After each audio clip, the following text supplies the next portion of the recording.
Welcome to the Scene Snobs podcast. Fucking time, man. Every time he hits that table, it's my favorite thing on the planet. I love it. Welcome everybody to Friday night. It is Scene Snobs night, our new night back. How you doing, buddy? I'm doing good. How about you? I don't have to introduce you anymore. I realized, well, I guess I do. It is a podcast. That's producer Paul. So you guys know. For a second there, I'm like, wait, we have credits. And it's like, oh, wait. For the visually not watching, Yes. your ears need to know who you are. Yes. Although those dulcet tones, they know who you are. Here's the southerner in me. Hear that my neck is burned right now, and we were just talking about it because I do got a little sunburn now that you pointed it out. Dude, yeah, you're a little red. Yeah. Be careful out there, man. Let's go down. Let's go to our wonderful clip view. Perfect. Where I'm on top, where baby bears on top. Brown bears on bottom. And big old brown bears on the bottom. Always. Bro, we come in hard. Oh God. That was way too dark. It was way too dark. This is way too much. This is going too off the rails for the beginning of the show. It's supposed to be absurd, right? That's fine. It is. You got to bring the absurdities. Yeah, it's embrace it. That's what it's about. Embrace it. So, but I'm glad we're here. We have some special fun guests tonight. Roy's back, of course. He's been helping us out. Of course, the man, the myth, the co-host who shows up whenever he wants. That's kind of how that goes. It's Sturdy. He's here, Sir Sturdy himself from the Horror with Sir Sturdy podcast. So try saying that 3 times fast. I can't. If you think that's all we have, you're crazy, because we have the worst damn gamer ever, Mr. Chris P. Nugs. That's right. They're all here. We're gonna have a good time with them tonight. But Paul, I want to get started on something. I want to talk about some movies. You up for some movie talk? I guess. I mean, I want to talk about other things, but I guess we could talk about movies for a little bit. That's fair. What do you want to talk about? The last book I read, which I can't even tell you. So here we are. Or no, it was probably the 10 Laws. 10 Laws of Power. Or you know what? I'm reading a new one too. I'm glad you mentioned that because I'll check that out. The 10 Laws of Power. Yeah, my brother got me that when I got that GM position at the car wash. He said, apply it to your job in life. And I was like, okay. Yeah, I'm gonna check that out. See what that's all about. I'm looking for good books to read. I've been reading. Actually, I picked up a complete works of Shakespeare, so I've been kind of reading through some of my favorites. Just kind of enjoying it and refreshing. I don't want to say like I'm some guy who just reads Shakespeare out of the blue. Like, I started in the theater. Shakespeare is kind of important to me, so it I don't talk about it often, but I do love Shakespearean movies. I love the plays and things like that. But it's been years since I picked it up. And it's been really fun to actually pick up a book again and just like kind of read the plays, especially as I've been writing a screenplay. It's kind of reaching back to the past and like how they told stories, and it's kind of helping in a big way. So I've been enjoying it. So, heck yeah. But I got to pick up a new book. I did start reading a new book called The Courage to be Disliked. Okay. It's about a Japanese philosophy steeped in like sort of a mix of like Stoicism, Buddhism practices, things like that. But the Japanese sort of took all of these and kind of created into their own. From what I'm gathering, I've not finished the book yet. Okay. But it has been a lot of fun. I've been enjoying it. So like, yeah, we are the Scene Snobs, but we do love us for yes. But let's get into some movies that aren't based on books. Actually, all 3 of them are not based on books. One of them is a carbon copy of every other movie, and that is our first review tonight. Welcome to the Scene Snobs Reviews Hell of a Summer. Hell of a Summer. It's only one way to put this. Yes. To kick this off, we'll go into our normal format, which I'll tell you what the movie's about, and of course, I'll share my review, and then Paul's going to share his review and our ratings and such. So, and then of course, fill in the comments what you thought of this movie. But this is Hell of a Summer is a 2025 film horror movie that takes place in a summer camp. It was directed by an actor who's in the film, Billy Brick, who I have never heard of before, and Finn Wolfhard, who, of course, from Stranger Things. This tells a tale of a group of camp counselors going to get ready for camp. The guy who's running it he's played one of the Caesars in the Gladiator 2 movie that just came out. And I think he was Chameleon in Craven. This guy is weird. I don't know how the actor is in real life, but in every role he's in, he plays like a really weird guy. He's the protagonist here. It's just not a great fit all around. I didn't love this movie. It's basically a carbon copy. It's not even an homage, kind of like playing it up to the summer camp movies we've seen with the slashers. This is just completely seems like it kind of just takes from other summer camp movies, sticks everything together, and tries to be funny for almost an hour and a half, and it just isn't. It missed on every point for me. There's some fun, little quips in there, and there's some cool kills. So, but there's not a lot of great practical effects being put into it. It's a movie that just, it took all of these tropes, it took this budget, and this is what we got. I feel like most of the budget went to some of the recognizable phases in it, probably Finn Wolfhard's as well. What bugs me about movies like this is that this came out, I guess, in 2023 from what it says, but it's like officially out now. So I'm guessing I traveled the circuit for a little while. And I see why. It's dull. But then I get kind of upset. I'm an indie guy. I love indie movies. This is an indie movie. But let's be real. This movie had the budget it had because it had the director it had who was in Stranger Things. If you want to take a good summer camp slasher movie, I go back 2 years before this movie was made in 2021. And then you see something like Bloody Summer Camp come in. And now, I know I'm a little biased there, but I watched this movie before I knew the director and became friendly with him. It was actually one of the movies that propelled me to do so because I have a high respect for indie filmmakers that go out there, do their crowdfunding, and put out really good products. Dave Kerr, who directed Bloody Summer Camp, did that. And now the reason I'm drawing the parallels is because it has a lot of things even from that movie that are very familiar. The devil faces, that was one of the slashers in that movie, stuff like that. So when I get to this movie, it feels stale. It feels dull. It feels like it's not bringing or doing anything new for this subgenre that we know well, but is often not always done right. But I do have to say, I get annoyed when I see stuff like this because big budgets and big distribution tend to go into things like this movie. And then I look at crowdfunded movies like A Bloody Summer Camp, and there are many others that you can go check out. And those directors with even half the budget that these movies get could do wonders with really good products. So we're not getting those projects. We're getting stuff like this, and it's out in our faces, and it's out there for rent. Because there's actually some star power in it, although there's no good storytelling power in it. So that's my feelings on Hell of a Summer. I give it a 1.5 out of 5. Paul, I'd love to hear what you think about this movie. I mean, honestly, I was going to kind of say the same thing. I was going to take it a little further just because I got the chance to work on Bloody Summer Camp 2 on set. So after seeing, where Dave's progressed with Bloody Summer Camp, it's going to blow this out the water. So I was sitting here watching this. I was disappointed, kind of like you just said. You had the budget, you had everything, and you just threw everything that kind of worked in other movies together and hoped it'd be perfect, and it just sucked. It was run of the mill. This is one absolutely, I'd say, stream at home if you want something to watch while you clean your house, where you can look at the screen occasionally and be like, huh. But yeah, I mean, there was no real build up for any characters to even care about. None. You kind of all. And I get that when you make a movie like this and you get to this point where you're creating these characters, and maybe they are more obtuse. Like you go back to Friday the 13th, they are characters you don't really bond with or really feel anything for. You know what you're getting into with this, but they do way better in that movie. This movie is just very stale, and the connections and things like that.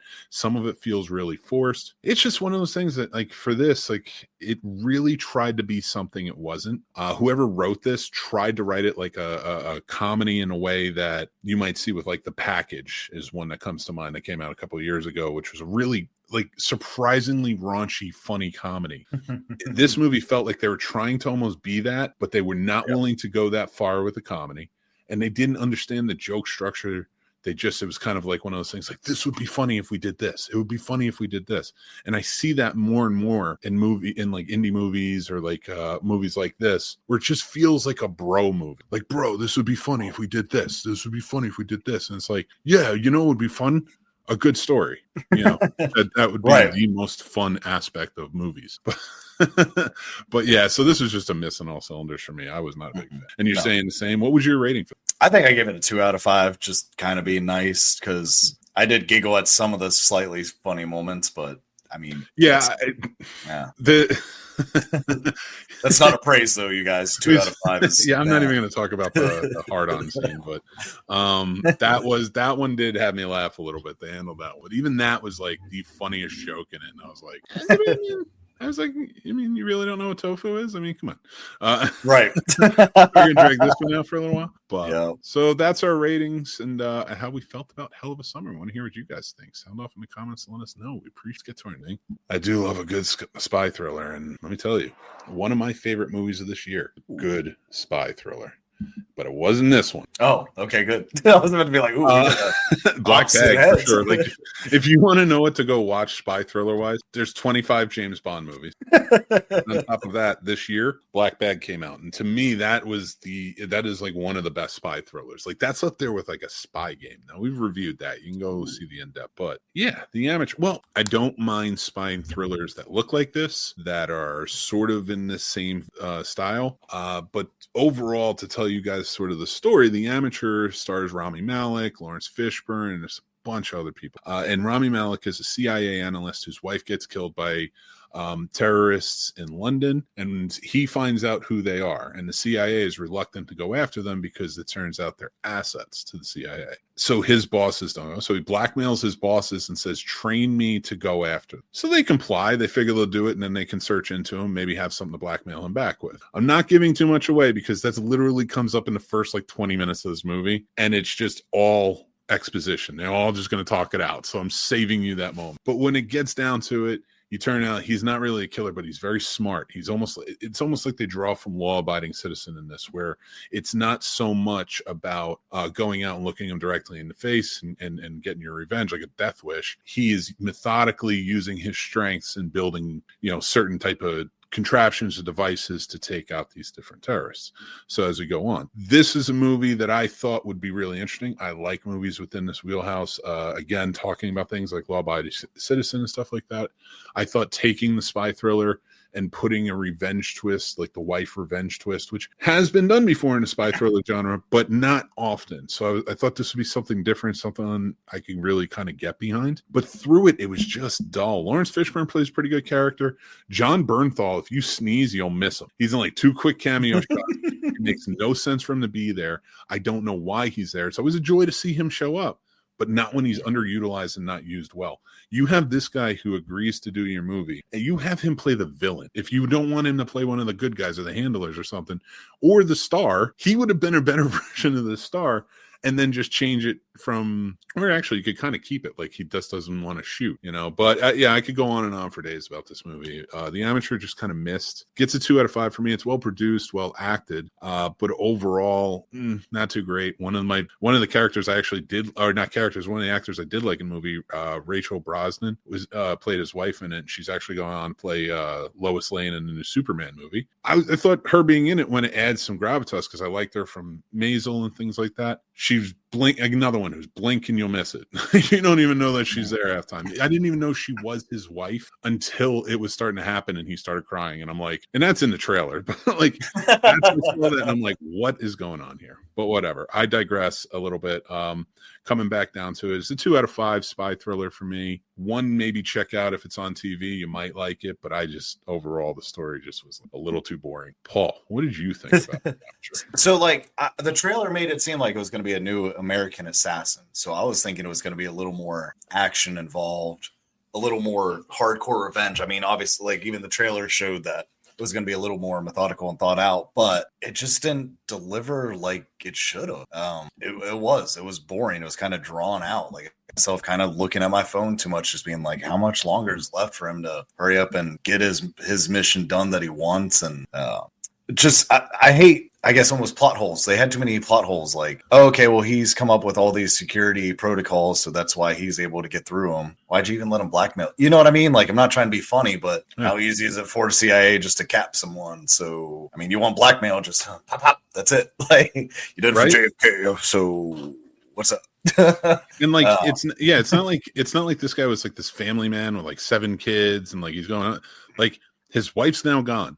He's the only living member in his family. They mention these things. Right. There's like nothing to it. And like, you're absolutely right. I didn't really think about that version of the plot hole. That's like, wait a second. They when he's not in the room, they spend the entire time searching for him, saying we need to like get him, like he needs to be gone, taken out, and they still won't do it. They're still like, well, we like him too much. Like two CIA handlers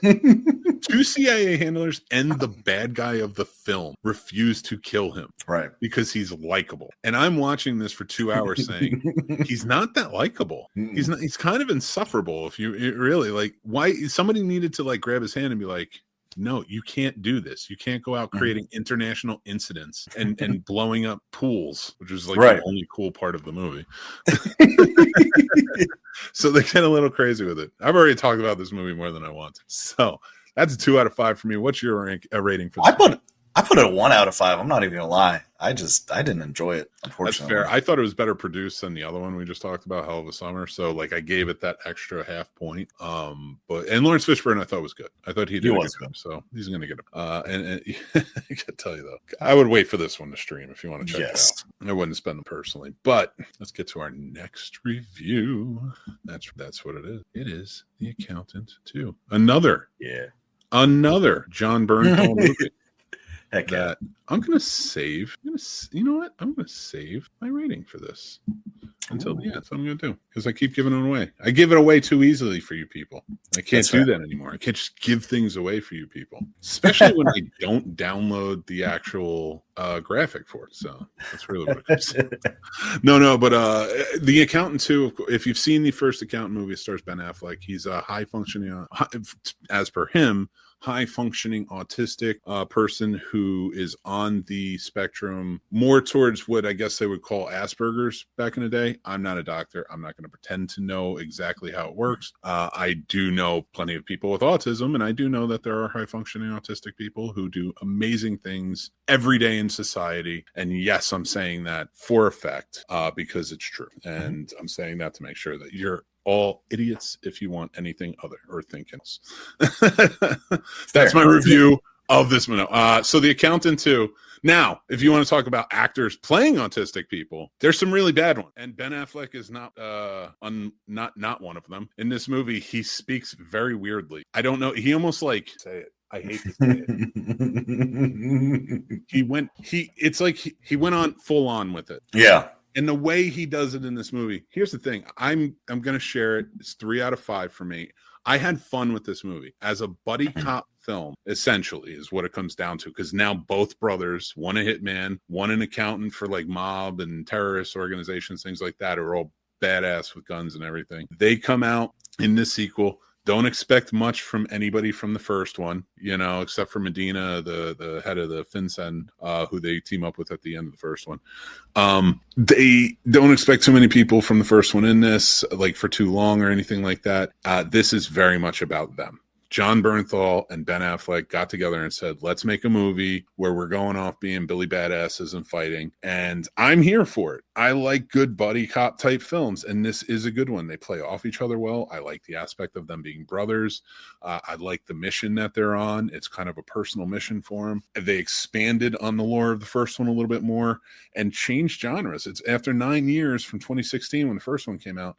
It's kind of cool that they rewrote this into one where you can have a little more fun with it. It's not as dark. It's not as brooding. This is one that actually comes about and you're like, all right, save the day. Two brothers fighting most of the time, but it's a good time. This overall was a win for me as far as the movie goes this weekend. This is, if you did want to get out to the theater, not a bad one to go see. I can think of about 2 more, especially Sinners. You should go see first. We did a full review on that. You can go check it out. I would say go see that in theaters first because that's a cinematic type of movie. This one isn't so much a cinematic type of movie as much as you can have a fun time. It's a good date night movie. You got 2 hotties for your girl to check out during the movie. You don't get anybody. You keep your eyes on your girl. Calm down. That's how this works in this. But overall, fun movie. If you do wait until it comes out on streaming, you'll still be happy. I think it's one that you should go check out. I gave it a 3 out of 5 stars. Paul, what did you think about The Accountant 2? So I gave it a 3.5 out of 5. So we were about so far. I really enjoyed this. Besides, like you said, it kind of felt like he watched I Am Sam and decided to change his man's talking skills a little bit. They really did. Like, because the first one, like, I got where you had the cadence. There's not a lot of emotion to it. It seemed more drawn in, like, it seemed more realistic. Like, it didn't seem like he was trying to have a voice. Right. He got a good dialect coach or something and pulled it off really well. And even like the way he was looking and things like that. And I just watched the first one 2 days ago for the first time ever. Oh, so okay. Like, it's not like I didn't have to wait that 9 years to kind of come into it. So then when getting to this one, I was like, oh, this is different. Right. He's especially when he's in the line dancing scene, which I thought was a great scene. Mm-hmm. Like fun. It was such Right. fun. Like, and like he's done and this guy's talking to him and his friends are rolling up on him. And it's, but the way he's like talking to him, he's like, oh, good. My brother wants to fight. He likes to fight. So you can hit me now. Like it felt like more young Sheldon-ish. Yeah. Okay. Yeah, like it felt a little gimmicky when the way he was portraying it. And I thought like if you kept it similar to the first one, a lot of those conversations where Bernthal's character is trying to talk to his brother and be like, "Did you miss me? Did you care about me?" Blah blah blah. It would have landed a little bit harder, right? So, but but the action perfect. They play off each other really well. It's a good movie, but I just wish he did something. I wish he actually did the same character from the first. But I did like that they recast the young lady who plays the other autistic woman who kind of runs the lab. Yeah. I did like that they changed because I liked her in the first one, but she was younger than him when they were children. Right. And then when you see her, she looks much older than. So I didn't get that. I thought it was just miscast. In this one, she looked like she was a couple of years younger than him, and it like worked within that framework. But tell me you did. I didn't know she was in the first one. She was the voice on the phone. Yeah. They didn't, but yes, going back, but rewatching. Just rewatching. Oh, you just watched. They never really say that. They just sort of allude to it at the end that she was the one talking the whole time. And if it's very much, again, it's interesting. It's good filmmaking. I missed it. I realized that's my fault. It's good filmmaking, but I'm glad that they elaborated on this one, so that way I could really pick up and be like, oh, that's why he does that. That's awesome. He puts all this money in, and now I get why. Right. It's fantastic in that sense. So they did some good world building here. I wouldn't mind seeing another one of these. But overall, you dug it? Yeah, and the comedy I was kind of surprised by. I didn't think it was going to be quite as happy because the other one was a little darker. The first one was a little darker and more serious. So this one kind of be more lighthearted and funny. I appreciate it. Yeah, Anna Kendrick was the one who brought the lightheartedness in out. This one, I'm glad John Bernthal came in and brought that lightheartedness too. So very cool. That's our reviews. And this is our review of The Account number 2. Let us know what you think in the comments. And we're going to get to our regular show. We're going to bring in our good buddies. Get Sturdy in here. And yelling and shit. I don't know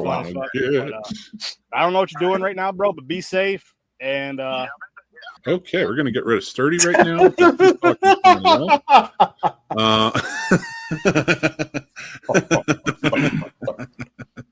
He was like, these guys are doing reviews, screw them. But welcome to the show. We got Roy, we got the worst damn gamer ever, Chris P. Nugs. I want to say thank you guys for joining in. When Sturdy's back on screen, I'll pop them in. But we're going to have some fun talks tonight. How's everybody doing? Short, round, and close to the ground. Short, round, and close to the ground. That is poetry at its best, and I'm in love. Saying you said Shakespeare, I had to come up with something, right? That Billy Boy did not even ever come up with anything that good. There was no. He did not shake that spear, and words like that did not come out. You know what came out? I was like, yeah, he goes high, I go low. To be not or not to be. I'm 6'4", so I was agreeing, but I was like, shit, I'm tall. That's nice.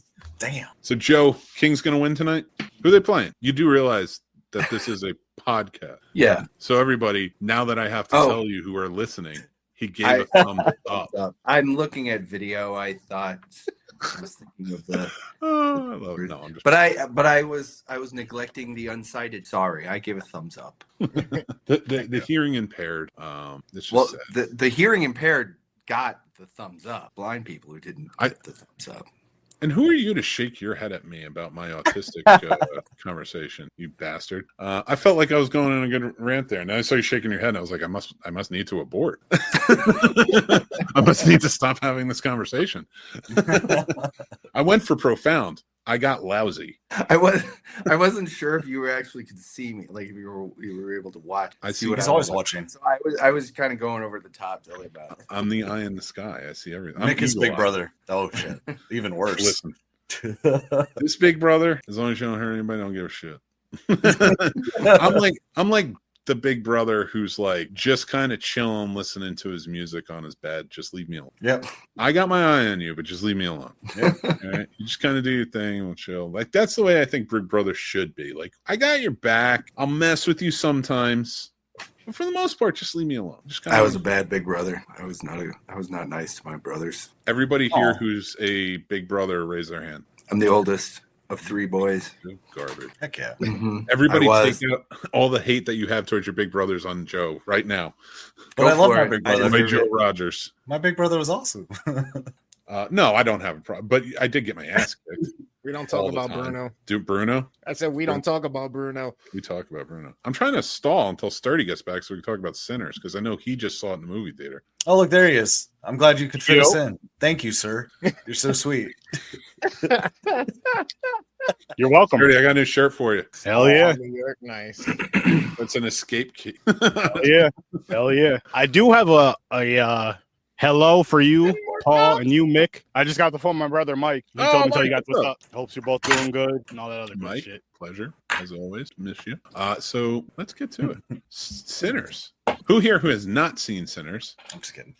Spoiler warning, Roy. Oh, it sucks, Roy. Don't go see it. Don't worry about it. You're fine. Shit. I want to see it, but I mean, too many black people. No. I'm messing with you. There's Is that why you wore the room? Damn. Is that why you wore your white King jerseys? Why I don't know why I did. Why wore my white King jersey? Yo, he's head to toe. He got the towel, the scarf. While we're calling people out, Sturdy, where's the memo, man? Late You're supposed to be wearing Let's go. sleeveless today. What are you doing? Wait, what happened? You're supposed to be wearing a sleeveless shirt today. What you doing? Listen, I'm here legally, so I don't have to do that. I was cutting grass jokes yesterday, today. so I figured, fuck it. I'm not even gonna say what I want to say. Just that's more for like the gardeners, you know, you two. Oh, Sturdy. Oh, I got you. I got you backstage. I'll write this down. I got you. You should. I want to point it out for everybody who's listening. The white guys are quiet. Yep. Nobody's calling it out. The white guys aren't calling this right anybody. here. This right here is called Black on Brown Love. These guys know how I feel about him. You guys know how I feel about him. That's true. I would like to point out to everybody who's watching or listening that everyone on this screen is here legal. Yes, of course. If you guys are dumb enough to believe that, you shouldn't be watching this show. I don't want to say that either. There's a lot of dumb people who watch the show, and I love you guys. But the reason why I'm saying that is because they're usually playing for the other team. By the other team, I mean MAGA. That's just terrible. It's the devil. Listen, MAGA. Listen. Hear me out. Mick 2028 hats. What color you want? Warm red? Put them up on the merch shop. You can I'll wear follow me over on Patreon. Oh. I say we I test really it can do out. that? Everybody writes in SpongeBob as a write-in vote and see if our votes actually matter. Listen, It I'm do gonna matter. If this will, I'm not going to try and get political, but if this last election didn't show that voting matters, Oh wow. It already does too, Roy. Wow. Damn. That never went away, Roy. Jesus. That never went away. But I'll say this. And 2028, right? Get the sturdy hat, especially for you fellas that have a problem keeping it up. You want to stay sturdy? Get a sturdy hat. Shut up, Ryan. That's one. Here's two. It's going to be the 30-year anniversary of when It's Dark and Hell is Hot came out in 2028, which means no bullshit can happen. DMX, exactly. Remember that, people. X gave it to us in all the ways. Not shitty X. Well, he said he would. He said he was going to give it to you. That's definitely true. did. Real X said he was going to give it to us. Not that shitty X company. DMX is the only X we refer to. Right.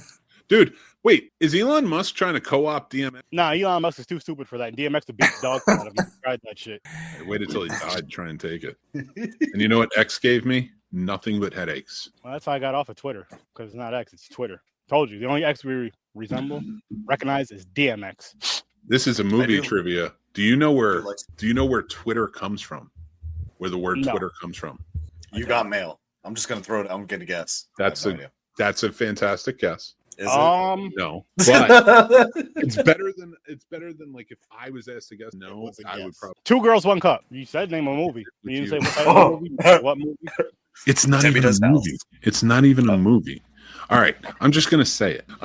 It comes from Bambi. Now it's a real word, but it comes from Bambi. And if you remember when they're talking about the birds and the bees when the spring starts, there's two little blue birds, and I think it's the owl. It's either the owl or flower. I can't remember. I have to look again. Says they're Twitter-pated, and that means they're locked together. They are one. They're in love. They're Twitter-pated, and it's the same blue birds from Twitter. That little blue bird style, and that's where it comes from. Twitter-pated. So that means Disney sue Twitter. Get on. We're connected. I don't think they made it up.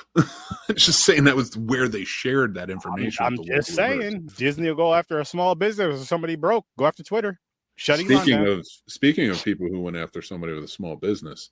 Let's talk about Sinners. Yes. I love that face. I need to know what you thought. I need to know what you thought, man. Not because you're black, because you're one of my best friends. I need to know because you're black, though. Fair. Honestly, I thought it was awesome. Give us your ratings down below. I really enjoyed it, and like I'm not a big fan of vampire movies for the most part because they're usually corny as hell. This one was not that. This one had a great story to it. It had the blood and gore that I needed for a vampire film to be considered a vampire film, in my opinion. Because again, you have these vampires that are monsters. I'm tired of the whole people falling in love and all that other corny ass shit because it's like they're monsters. They kill. There's nothing sexy about that. All joking aside, there's nothing sexy about that. But they do that shit too much. I don't know about that, my friend. I'm sorry, but if Haley Seinfeld came up to me looking like that, like a vampire, but yes, I might be like, bite me. Nah, fuck that. Here's some garlic. I'm in. If Michael B. Jordan came up to me with those eyes, I'd let him bite me. That's 100% too. If that dude wanted to bite me, I'd let him. Whoa. I'm not letting anybody. I'm not into all that stuff. I don't want to be a vampire. Nah, I'm good. I like it. You know what it is? I get it, Mick. I get it. The sun bothers you a lot. You don't want to be in it anyway. I'm more of an inside worker. Exactly. So I get it. But for me, I like to be out in the sun. It doesn't affect me like that. First of all, that's bullshit. You know it. Go outside. There's only two of us here that like to be out in the sun. Yeah, right. That's like your guys. That's like your guys' kryptonite. The sun. Yep. You notice how Superman came from another planet. The sun's good for him. Had he came from Earth, oh man, that green rock would have been great for him. But no, seriously, with Sinners though, like I love the story of it, and like I love how they mixed the music into it and kind of showed where the music comes from and all that. And then they went from the generations of music from back in the day all the way up to hip hop in the '90s, and just kind of like a mixture of the Asian culture and all that, the Irish culture in it, which you were definitely pointing out earlier, Mick. And it's something that I think people should go see. It's definitely something I think people should go see, or at the very least, watch it when it's on streaming. If you're someone who's not in the theaters, I did not see it in IMAX. I'm gonna tell you why. The IMAX up here where I'm at, around us, Cross the Gates Mall, the seating is awful. It's like sitting on freaking Stone Age seats. I'm not sitting in a Stone Age seat for 2.5 hours just because it looks beautiful on screen. Fuck that. Pay too much money for that. Fair. Update that shit, Cross Gates. Went to the spot not too far from us. Recliners. Didn't look as good as it would at IMAX, but it looked good. It was great. I was comfortable, which is important watching a movie because you're moving around all antsy. You don't really pay attention. But yeah, Sinners, you should definitely check out, people. You should definitely check out. It wasn't like a super overly gory vampire film. It happens kind of later on in the movie, but the story is actually worth watching. The story's entertaining. You're entertained watching. I was entertained for the whole. Funny thing though, here's something funny I gotta tell you guys real quick. So me and the wife went tonight, right? About my brother and my sister ended up showing up to this. They're about 5-10 minutes late. They're black, so of course it's gonna happen. Here's the funny thing about that black stereotype. That shit is true because the whole time that you heard somebody talking or laughing, it was my fucking sister every time. So we talked after the film because they didn't know I seen them, they didn't see me. So I was the only one who knew everybody was there. So we're talking after the movie. I called my sister out. I was just like, I heard you during the movie. I was like, I saw you guys come in, and I heard you during the movie. Laughing and just kind of say like certain, not through the whole movie, but you know, like certain things and blah blah blah. So yeah, that stereotype is definitely, at least for my so. I want to hear what Chris has to say too, but I want to bring up something about the with this movie and being able to, if you can get out to IMAX, I definitely see what you're saying, Sturdy, and it has comfortable seating. Yeah, because it is a long movie. It's like a 2 hour and 17-minute movie, all the way up to the end. You have to stay for the end credits, all the way past, and watch every scene. Because they're poignant, and this is setting up a potential franchise because he wants to build off of this. This is Ryan Coogler's first studio original film. You know, it's not an IP, belongs to somebody else. Fruitvale Station, of course, was his first indie film. This is a huge win for for not just black filmmakers, because this is going, we've seen with Jordan Peele stepping in and like the success he's seen, an ushering in of so many black horror films. And we've been talking more and more about that. Like I was just talking about The Woman in the Yard last week. And then we were talking about The Deliverance and many others that have been coming out. The Blackening is another one that sticks out to me. Oh, that was hilarious. You know, all these films. So like I know you hated The Blackening, Paul, but I thought it was funny. I thought it was so funny. Me too. Every aspect of that movie had me cracking up. God, I'm just thinking about some of the jokes. But then you have something like this come out. Now, I love Jordan Peele. And I would compare these two as black horror filmmakers now, with Sinners out, and we know it's going to be a franchise. Now, where I would say, to me, Jordan Peele is somebody like a Steven Spielberg. He's a filmmaker who is going to make fun, poignant films that have good messages that everybody can enjoy. Ryan Coogler is on the level of like a Chris Nolan, in my opinion. He's like an auteur, a film auteur who comes in and makes these films. Like Black Panther does not feel like a Marvel movie. Even Wakanda Forever does not feel like a Marvel movie. Black Panther is a very powerful movie. A very powerful movie for, I'll say, for black and brown people, because again, we haven't really seen a live action film to where a black or brown hero character is taken seriously and not a sidekick or anything like that. And just like the power of everything and the beauty with it. And then, I mean, you've seen all the people around the show. I'll just speak to the kids. You've seen all the kids around the world, no matter what race or whatever. After Chadwick Boseman passed, that hit a lot of people, including, you know what I mean? Because there's a lot of times where you see people passing and you don't see the kids understanding that and the kids being hurt by it. Like you've seen the kids with their toys, with the Black Panther, you know what I mean? Like lining up toys and stuff as like a tribute to them and all this stuff. That there was huge. So you're absolutely right with that. Now, for me, from what I heard, and I don't know if this is true, I haven't deep dove into it enough, but when he gets the flowers in Sinners, that was Michael B. Jordan's choice when he lays them at the grave. That was him and Ryan Coogler's way of honoring Chadwick Boseman. I believe that because I remember reading somewhere that Michael B. Jordan took that when he passed. He took that really, really, really hard. Yeah, so I could definitely see that. And then between with Ryan and doing that movie and now doing this, I can see how they can kind of and would tie that in. Absolutely, and like that was such a touching scene too. And like the whole fact from the beginning to the end of this movie, you go into it and you're like, is this a vampire film? Which is what the trailer portrays it as. Because the first 40, because you don't see the vampire till about 40 minutes in, and even then they're not at the juke joint until you're like 50 or whatever. Man, I don't know the exact amount of time, but like you still have a little bit until they get towards the beginning and when we really meet them, and they're a threat. This movie is a crime drama all the way through until you get to that point. It reminds me, and we've talked about this, and it's going around a lot of discourse about it, but it reminds me as a tribute, not as a copy of From Dusk Till Dawn. Because let's be real, like a lot of people are like, oh, it's copying From Dusk Till Dawn, it's giving no credit. I'm like, first of all, it doing it and telling a story in a similar fashion, which is not the same story. All you have is a crime movie that turns into a vampire movie. That's the correlation between these two. But the cool thing about this movie is you can tell he's a fan of From Dusk Till Dawn, and that's how you're supposed to pay homage to a movie, not copy it completely. But this movie takes a different turn. In one thing I loved about Robert Rodriguez movies is he's so big with music, and this movie's all music. These vampires want to suck that culture right away from them and take it over in this movie. And that scene, I loved that they didn't. I know I'm talking a lot, but I love that they didn't allow Sammy to really set free and sing until that scene.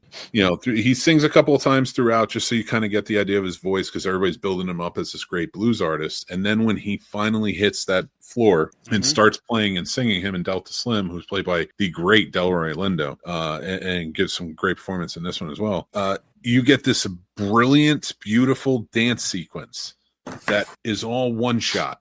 And it goes through the entire place, and you just see it's a sort of a collection of the history of Black music, all throughout time. And the beautiful part about this is saying that the power of music can bring your ancestors together. Mhm. And it's such a beautiful fashion, and they do pay tribute to others, and the significance of having an Irish vampire from Ireland who came over here and immigrated over here, and them showing the Irish music and how in a similar fashion they had the same done to them, in which their music was taken by their oppressors too, and their culture and such, and they were kind of drowned out over in Ireland. I'm not comparing slavery.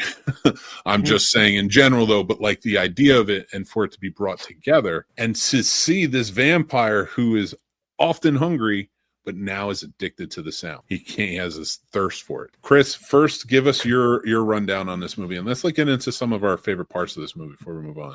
It's a great watch. It's beautifully done. Like every shot that it's chosen a certain way.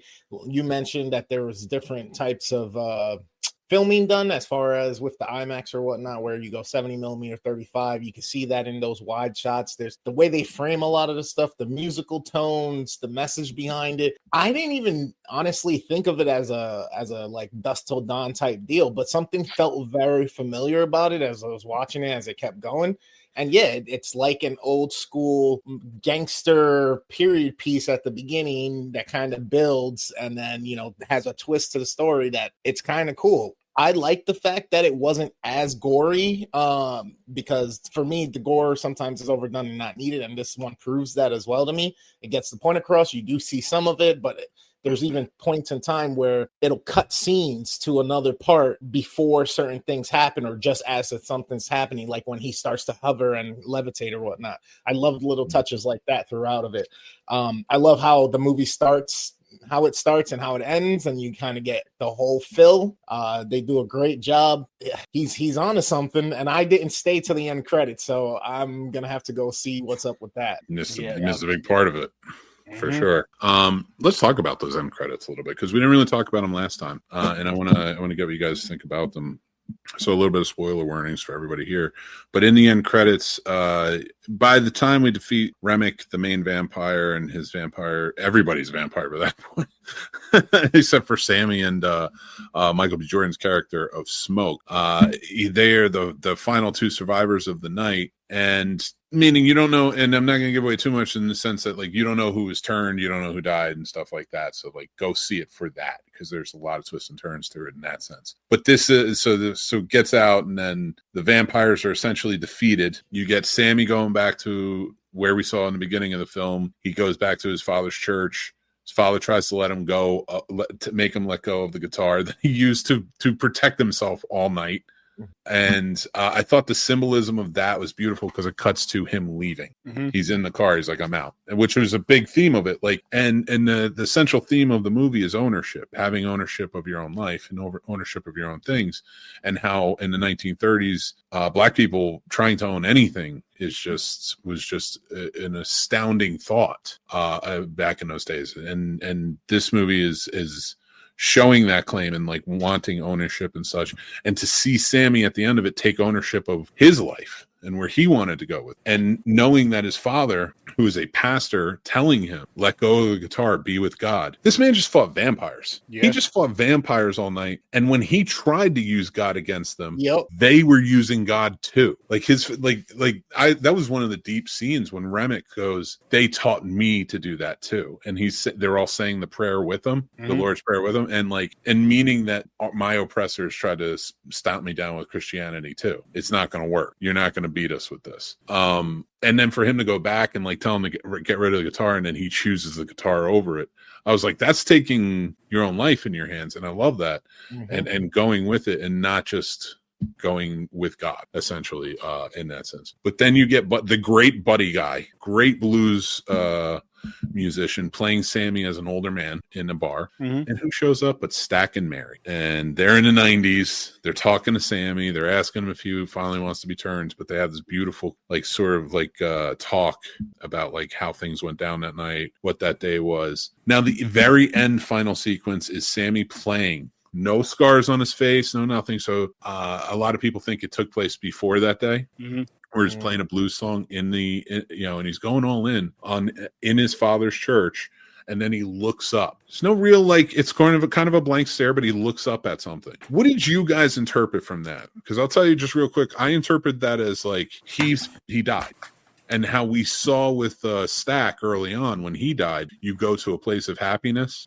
That to me was him going back to that day. Yeah. Because yeah, go ahead. Because you're mentioning that part, like the end part of the movie before the end credits, I did like that scene, and I like how they talked about how like that was like the best moment of their life before the sun went down. There was that, and then how he kept his promise when he was like, "How come you didn't kill me?" He's like, "I promised my brother I would not kill you unless you wanted me to," pretty much. And I like the I love the dynamic of the twins, because even when they fought, when the whole vampire scene, with that whole thing, they were both. I felt like they were both still holding back. You know what I mean? Because what was it? Stack was the vampire. Stack could have killed Smoke, and he didn't. I didn't think he ever would. I don't think he could kill his brother if he tried. He was always his protector. Yeah, well, I mean, as far as his strength, not as far as as far as him being like, if he wanted to, you know what I mean? But I feel like deep down he didn't want to. He didn't even want him to turn unless he agreed to it, even though they were fighting and all that other stuff. Yeah. And then we're here where they both end up surviving until a certain point. And again, like the important thing was like, I promised my brother I would not come after. Yeah. That's huge. That's huge. And to keep that promise after that, because again, 9 times out of 10, a vampire monster is not going to keep that promise. But that just shows you like how close those two really were for each other. Somebody actually pointed out too, it makes sense why the end happens the way it does, because in the end, Smoke is still alive. He gets Sammy out of there. He's still at the juke joint. He knows the KKK members are coming to kill him. Like, that was the whole purpose of them selling him this building. They find out overnight through the vampires, nonetheless, to say, like, listen, they're coming in the morning to kill you. Just join us, and we got it. We'll take care of it. And I thought that was an interesting element. But then for Smoke, after the vampires are dead, to set up and like, I'm going to take them out. I thought this was like fan service, watching Michael B. Jordan with a Tommy gun, take out all of these KKK members, right? And somebody had pointed out that it's deeper than that. Where were Mary and Stack hiding from the sunlight? And they were probably in the juke joint, and Smoke knew that, and to give them a chance, had to kill all of them, all of those KKK members. And I thought that added an extra element of good storytelling to it, because it does make sense that he goes up against everybody. And I do. What did you think about the medicine bag and him finally taking it off, and then like that was it? Like you better keep that shit on. Why would you do that? You just got through the night after that shit. Your brother was repelled by it. That's enough of a sign for me. Very fair. But I got the idea of like he was done. His job, he was around. Like he left to protect his brother. He knew, like, what I drew from that was like he wanted to get out of town early on in their lives, so that way Stack wouldn't get in trouble by being with Mary, a white woman, a white appearing woman. And that's why they wound up leaving. All right, I'll go with you. He was always there to protect. But once his brother changed and he knew, and that was it, and now Annie's gone too. Yeah. Oh my God, Annie was a great character. Yeah, she was. Everybody was. Yeah, and like a scene that stands out to me too was, again, once Smoke is killing the Klan members at the end, and he's sitting down before he lights that one up, and he sees his woman and his baby. And like right there, I feel like he was just like, you know what? It's time to go. Like, I got nothing else to be here for. My brother's gone. My wife is gone. My child. What the fuck? What else can I do? Why am I here? Why the fuck am I here? And I don't even mean like the S word of him taking himself out. Just like that fight. That last fight, he did what he had to do. And now I think things went the way they had to go. But I think like, for him, that was, and I don't mean to cut you off, but he wanted to, because Annie was gone. He left them early on to protect Stack. He left the love of his life after the baby died to protect his brother. Now he didn't have to protect his brother anymore, and he could be with Annie. Yeah. So like, I just wanted to jump in on that with you. Like, I agree. I think that's what it was. I agree with that 1,000% on that. And one part that I thought was hilarious is when he's talking to his cousin, he was like, "How come?" He's like, "Why do you still have that guitar? You got to bury that guitar." He's like, "I can't, because it's from so and so." He's like, "Who the fuck told you that?" And it was his brother. He's like, "This is my dad's guitar." Yeah, but he was protecting him with his life too.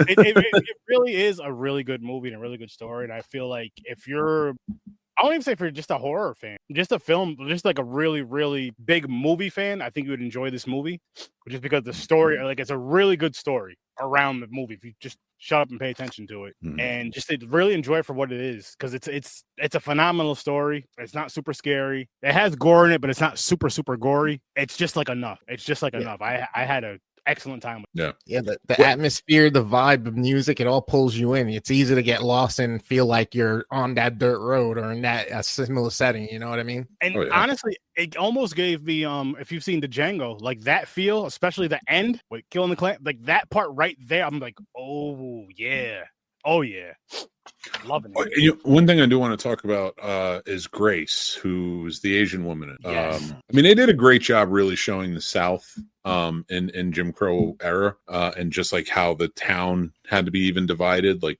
this is where the black shoppers had to shop, and this is where the white ones had to shop. And like never the two shall meet. And it was just this.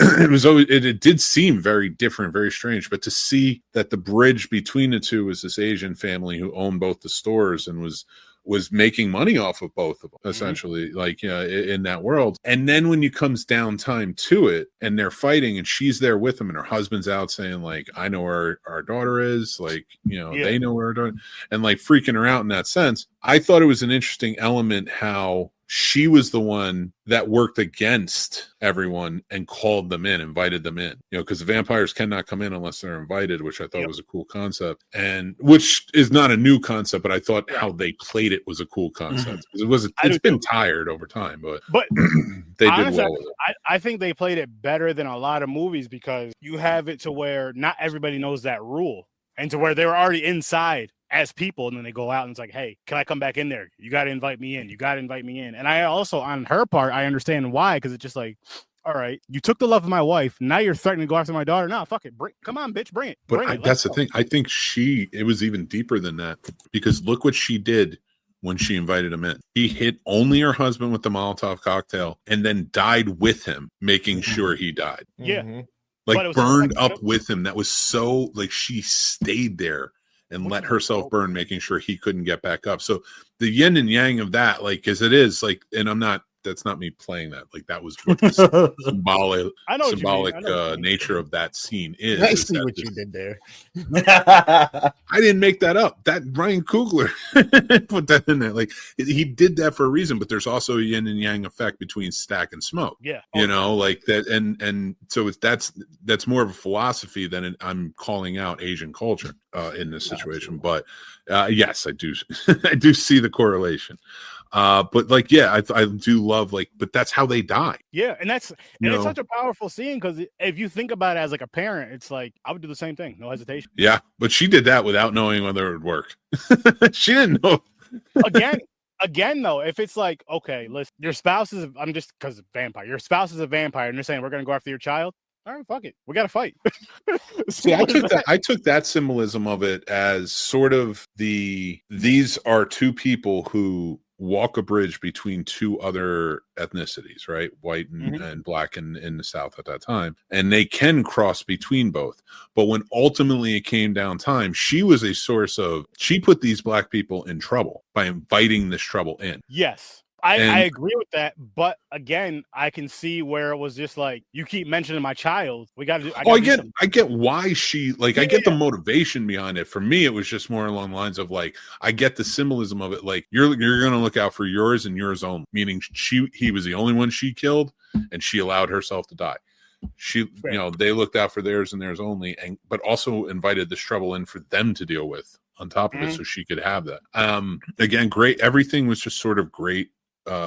Visual representations of all of these little nuances within this film. That was just brilliant. But I mean, everybody's talking about it. Everybody really loved the film. What were some of your favorite scenes? Let's go around the horn before we move on. I'll say two of them. I'll say the dance scene, like that whole sequence, and I'll say the end scene where he's taking all the members and he sees his I'm gonna say his wife and his child, and just like he's just like, I can go. And then 3 is when you see his brother again at the end, and that whole, you know, the end scene, that whole sequence. Those 3 really stand out because they were just real. They're real powerful scenes. I mean, you know what? I'll add another one when he's holding his brother in his arms. Yeah, great scenes. What you got, Paul? What's your favorite scenes in the movie? Well, my favorite scenes it's going to be that opening scene when they're synced up and they're lighting a cigarette, because you guys know I'm a smoker, unfortunately. I thought that scene was epic me as too. shit. Not Like sick. lit it up, lighting it, passing it. I was like, holy shit, Yeah. that's cool. And then also, I enjoyed the aspect of the vampires being a collective together. So I enjoyed that scene outside where they start singing the Irish music together in sync, and they're all synced up. So that scene, those two scenes really stuck out to me in this movie. Yeah, for sure. What you got, Chris? The flashback scene where they start talking about how the music can bring the generations from past to future. Nice. The end scene with the final fight there. I didn't see the end credits, so if I had to pick one more, it would probably have to be the flash mob. I kind of laughed at it. I was like, really, these fucking guys doing a flash mob? It was weird to see him in a hive mind situation, you know what I mean, for vampires, Right. but at the same time, I was like, all right, he's got the time, you know. I think to me that was I love that the power of that scene, because that is essentially Irish river dancing. Everybody's going to round up and kind of be a part of it, and that's like how it was celebrated back in the day. But I loved how it was his way for me to try and connect with Sammy. You know, try and connect music to music, and what this is. You know, this is what we're about, and like you're about the same thing. You know, like, and try and lure in that way, and the music being such a pivotal part to all this. I thought that was a beautiful sequence. What were you gonna say, Did you get up and start doing your Irish dances when they were dancing and singing? No, I Sure can't. did. The theater will not allow me to create any more earthquakes. You gotta see Mick do the river dance. It's majestic. I want to see it. You guys staying in the back because you're too damn tall. People, Mick could be in the very front, blocking the whole screen. Oh, the number of craters in the roof of our old apartment from him like hopping up and down. Yeah, There was at one point where my legs just dangled in the apartment below us. They were not fans of it. It's like the money pit where I'm just kind of like, and I'm still Irish river dancing and kicking them in the head by accident. That's what's up.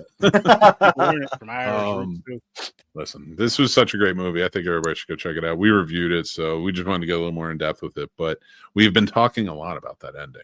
I think I'm going to jump straight in and just get to our top 5 countdown. God damn it. Of course, you had Fast and Furious. I love that background. Piece of shit. R.I.P. to the great. Top 5 countdown movie endings. Oh yeah. So we're just gonna go around the horn for this one. We're gonna start with our good old number 5. We're gonna kick it off with Paul. Paul, what you got? What's your number 5 great movie ending? Sound of Music, because they got away from the damn Nazis. Perfect fucking ending. Boom. If anybody was gonna get micked, it's the person. Listen, you can't argue that. I can argue that. First of all, you know what you're doing. You know what you're doing, both of you. You only put that in there. You only say the Sound of Music to get me riled I didn't do it. He did. You've done that before. It's not my number 5, Mick. Promise. Hang on, I Fast gotta Furious. change my number 5. Hang on. Me too. I gotta change my number 5 as well. All right. I'm Go to going Chris. on- Thanks, if I Paul. hear Sound of Music one more time, I'm ending the show. My actual number 5 was Late Night with the Devil. And I know you guys didn't all care for that ending, but I did. I thought that was a good ending, personally. Sturdy that didn't like it, right? Who didn't like it? Dan, I don't think liked it. Dan, but One of I us. know me and Dan look alike. You get us mixed up a lot, Paul, but it wasn't me. It's true. They are the smoke and stack of Scene Snobs. And Dan, feel better, my friend. Oh, of course. He's been through his stuff recently, his medical stuff. So we love you. We appreciate you. But okay. Well, fucking you went. So let's go with you, Chris. What do you got next? For number 5, I have Strangers, or The Strangers, the movie with the people in the mask in the woods and stuff. Nice. Yeah. Nice. Man, that movie, the beginning to end, you're in it, but at the same time, it messes you up. Why are you doing this? You were home. Yep. What? Yeah. Oh, absolutely agree. That's such a great ending. What you got for me, Sturdy Bird? Sinister. Good ending. Just how they come and get the kids again, and Ethan Hawke's character gets knocked off. One of my favorite actors. Remember which way we go. But just like how that whole sequence went, then you see what is it, Bagul or whatever? That was dope. And then the kids turn their heads to the side, and you see him holding his daughter. Loved That's it. awesome. That's both good choices. All good choices, except for Sound of Music. But Roy, what you got? What's your number 5? I have a tentative in no certain order except for the top 2. But number 5, I got 7. nice. Very nice. All right, so I'm going next, and because you said 7 is my number 5 as well. Nice. The only murder you see on screen. Keep that in mind for a movie about murder. It is the only actual murder you see on screen, and it's the cop. And I can say that because the movie's almost 30 years old.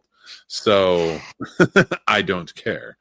But yeah, 7 has one of the best endings. Ironic ending, beautiful ending for a thriller, for sure. Great choices, except for the Sound of Music. Number 4. I'm never going to give you my credit number on the 4 Sound of now, Music. too. I'm never going to give that credit to any one of you about I the Sound will. of Music. That movie, first of all, the ending is the best part of the movie, and it shouldn't be. Never mind. I knew you were going to. All right, number 4 on the list. So, what you got for me, Paul? I swear to God, if you say I Sound said of- nope. No. Oh, okay, no. Anything but Sound of Music works, or English Patient. Don't say that. Okay. No, see, Yeah, that's a nope. I love Nope because once you realize the ship is the alien, I was like, holy shit, this is fucking awesome. Like I didn't even put the 2 and 2 together, and And I love showing Nope. They showed Fuck, that man. too. Oh, that's such a good movie. Such a good. Thank you, Jordan Peele. Chris, what's your number 4? My number 4 was Pirates of the Caribbean, Dead Man's Chest. Yeah. I like You that get one. the epic battle of everybody at the end versus Davy Jones in the big whirlpool. You get Celeste coming out of her bound human form, or Calypso. Yeah, and then it's the climactic end where Orlando Bloom's character Will Turner takes over the ship and everything for that Davy Jones was manning. I like it. That's a good pick. I like that. Sturdy, what you got for number 4? The original Halloween, just the whole concept of Mike, you go the whole look there and he's gone, just because of what that's done in horror from 78 and on. Of course, it gets exaggerated and all that stuff, but that I think that was a dope trope, especially like in the slasher realm. I dig it. But, It's a good he's choice. gone, he's dead, he's gone, and then you go and you think he's gone, and then he's actually gone. You think he's dead, but he's gone. He's there. He's terrorizing Dana Carvey around Haddonfield. Got right back in that damn station wagon, went and got him a burger, and went back home. No, he didn't. He didn't go back home. The thing is, Mick, he There's went a to whole go get sequel. something. When he left, he went to go get something to eat. They came there looking for him. Then he went after he got something to eat, took a dump, went to the movies. He went back home. First and foremost, that's not true. Were In you there? 2 different timelines. Technically, 3. Because in the 2018 timeline, he didn't leave. He left, but he was still there. Yeah, he went to exactly. He had to go. You got to eat. You can't just be, slinging that knife around without eating something. You got to get some nourishment. That is true. He did take a knife that made a sandwich recently in the second one. So I'll give it to you a little bit, not much. Roy, what's your 4? Sorry there, I thought I was muted. Kids are knocking on the door. I have The Thing. Get the fuck out of here, kids. Great. The Thing did not make it on my list. That surprises. Wait, Yeah. what was it? It's The Thing? it's The the Thing. thing from Oh, 1982. There's a reason, Paul. I knew it was going to end up on somebody's list here, so I purposely left it off. It is one of the best endings of all time, but it is one that is like I wanted to shine a light on some of my favorites. That's why I went. Number 4 is Zodiac. I think that's a wonderfully done ending. Every aspect, the beats they hit on, Fincher's just so that's why it is my number 4. I think that's a great ending. Let's go on to number 3. Paul, what you got for 3? The movie The Fountain. Oh wow, that's a deep one too. Mm-hmm. I really love that one. Go check that out. Yeah, that's a good Writing one. it down. Chris, what you got for number 3? My number 3. Well, the movie with that you used at the beginning of the show with Ryan Gosling, that he's the stunt guy. It's called Fall Guy. Yeah. Yeah, that one. I mean, it's epic. It's fucking genius. It is epic. them filming a movie, filming an action scene as they're it's fucking phenomenal. I love that movie, and I think Roy can help me with this one. On sets like that, you do quote movies. It was fun watching it with my wife. Yeah, you do Or get that something sense. like that, and she was loving the whole thing because it was hey, they made a movie about my life. Yeah, and that's her. That's right up there. The woman that's calling in the movie, all of all right, we're ready for explosive. That's what his wife does. Okay. So even watching that, I'm watching me and I'm like, oh man, this character reminds person. This character reminds me of this person. There was one in there that reminded me of you. I was just like, oh, that movie is such a fun filmmaker movie. Can that be our homework this week to rewatch that movie and figure out who you think Roy is in that movie? Now I kind of want to. Now I want to kind of figure it I gotta out. watch it, figure out what you think. Oh, I know it, dude. You don't know? You don't know. I'd have to watch it again. I wasn't watching with that in mind. All right. Yes. Bank on it. Be here next week, Roy. We're gonna rewatch The Fall Guy and figure out which character I think Roy is. And I know the second he watches it, and watch the regular version because there are 2 versions. The other one's pretty good, but like the one that came out in theaters, watch that version because I know it's in there. How do you not know? How can you not think about this? Well, to be honest, I didn't watch the whole thing. I watched parts of it. All right, fair. Particularly the entire because there's finale. one line in that movie where I was just like, that's Joe. That's 100% Joe. That's what Joe would say. That's what Joe would be saying. And he'd be saying it that way. He would be bitching to the AD, like, this is stupid. I could just do this. And like, I'm sitting there watching it, and like, I'm watching the AD freak out and scream. Like, he's like screaming at one point, and I'm like, as he's freaking out, I'm like, I could see like Mel having a headache because of this guy, like, or stuff like that. Like there's so many people, like, and when we get into it, we'll do that next week and we'll talk about it because there are a lot of people we know from college and everything that, man, they do those jobs, and you're just like, oh, it's like, this is a tough job. Anyway, now I'm getting them off filmmaking shit. So, Fall Guy. Good one. Chris, that was you. So Sturdy, what do you got? Honestly, I pick Sinners. I love the way that movie ended. I love the whole sequence. I'll go from the revenge aspect all the way till the end credits. That whole sequence was just like, you kind of seen how that story ended. Yeah. You got to see how that story ended and kind of just, okay, that's cool. That's cool. Agreed. 100%. And what do you got for me, Roy? What's your number 3? Fight Club. Really? I don't like that movie in general, but that is a good ending. That is a solid ending. All right, Project Mayhem in the movie is a good idea to end that movie. Let's do it right now. Let's set it up. No. I'm your guy. All right. I got you, Roy. We won't do it right now. Okay. Yes. We will not. One of my reviews agreed Sinners was great. She says she loved it as well. Nice. Thank you for watching. Oh yeah, my wife loved Sinners. So did actually my brother and my sister did as well. I didn't take my wife to see it because the last thing I need is for my wife to see 2 Michael B. Jordans in a movie. Even I was like, what? I was looking yeah. Like I'm clutching my pearls for a second. I was looking for some pearls to clutch. Oh my!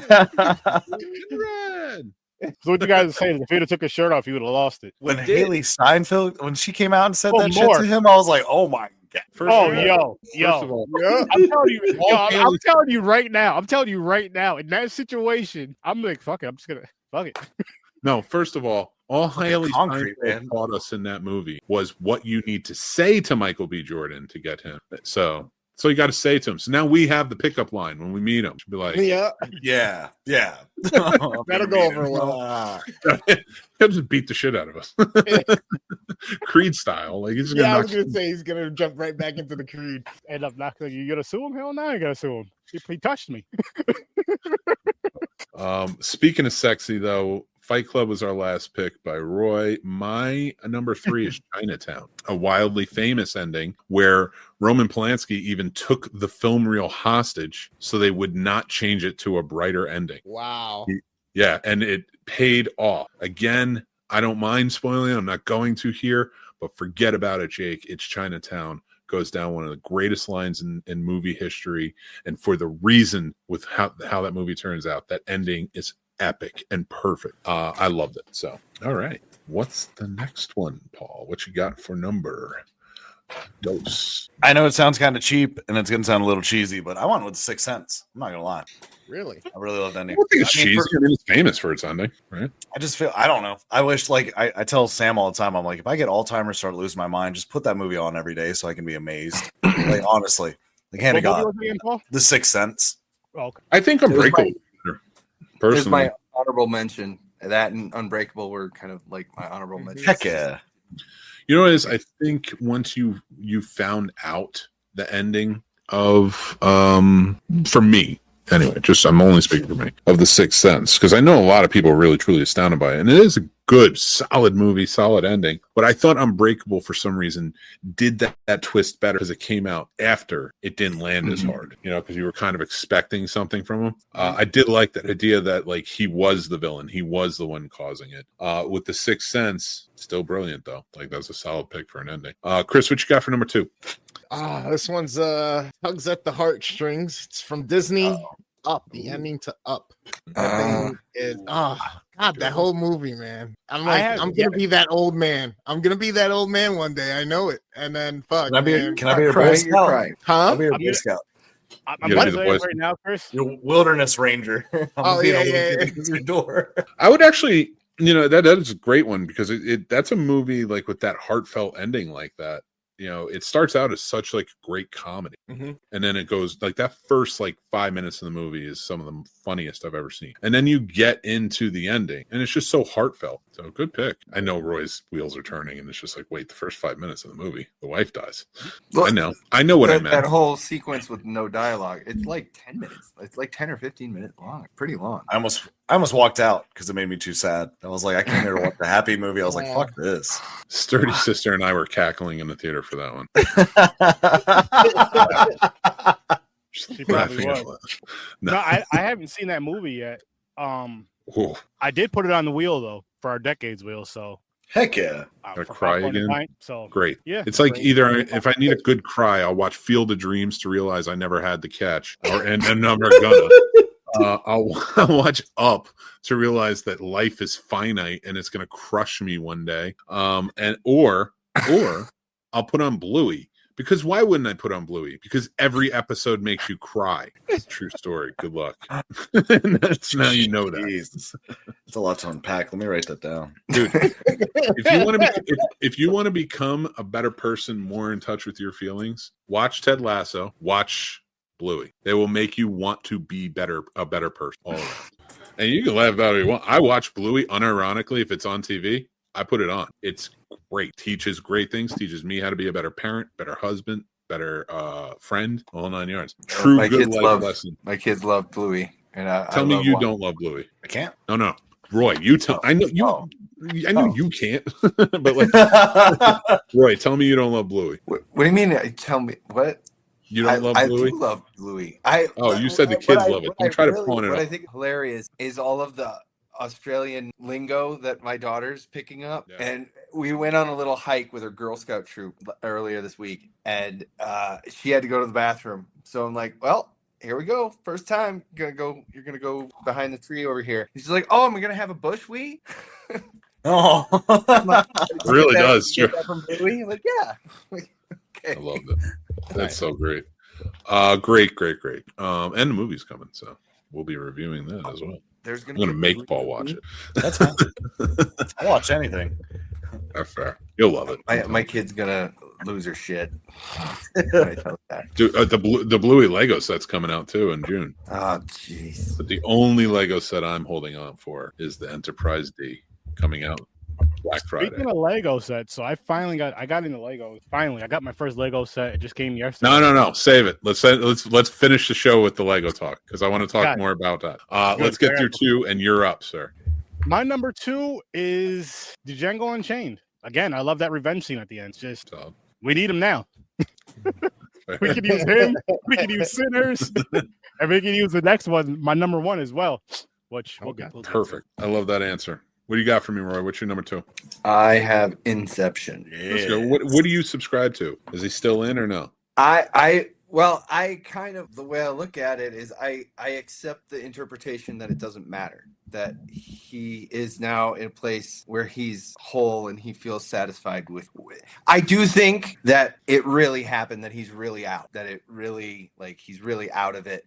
But I like the interpretation where it doesn't matter. If he's in the dream world and he's with his kid for the rest of his consciousness existence, or whether he's in there in the real world, it doesn't matter. He's finally got to a place where he can be happy. But I do think that he really got. I hope it's a dream sequence where they're just monsters and he has to run for the rest of his life.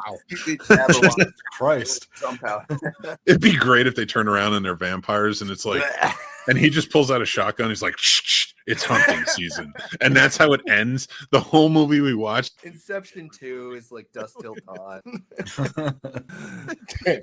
30 Rock Hunter. Paul's head hurts. Down the mimosas, bitches. Who's ready for mimosas, bitches? It's Will Ferrell. And he's a Kings fan. Oh God, you and the Kings. Well, anyway, My number 2 is Back to the Future. I love that ending. That entire sequence, that whole clock tower sequence from the time Marty shows up. I mean, and even before then, the whole dance, the whole movie is great. But I'm talking about just that end sequence where he's got to get back home, because I consider the next morning sort of the stinger, which is also a great end. And it was a gag ending that led to 2 more movies, which I thought was great. But that end sequence is still so thrilling to me. I can still watch and hope he gets home, and it's not easy for movies to do that. All right, let's go to number 1 and our final for the night. Paul, what you got for number 1? Well, we all know I worked for a circus, so I had to go with Water for Elephants. Okay. Number 1. Okay. Very nice. If you were looking for a good circus movie, watch Octopussy. Don't laugh at the name. It's a real name. I didn't say anything. I laughed because Roy laughed. You said pussy. There it is. God damn it. Do it like Meatwad.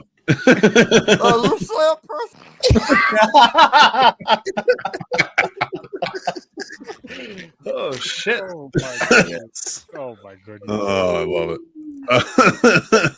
So. Oh, it's why we're all here. All right, let's move on. All right, number 1, Chris, what you got? All right, so it's a tie for my number 1. 2 very different reasons. Batman 89. Love it. Because it's the best live action rendition of the imagery of Batman from the comics, leering over Gotham with the music and the orchestra going. It was an awesome ending. I love that fucking.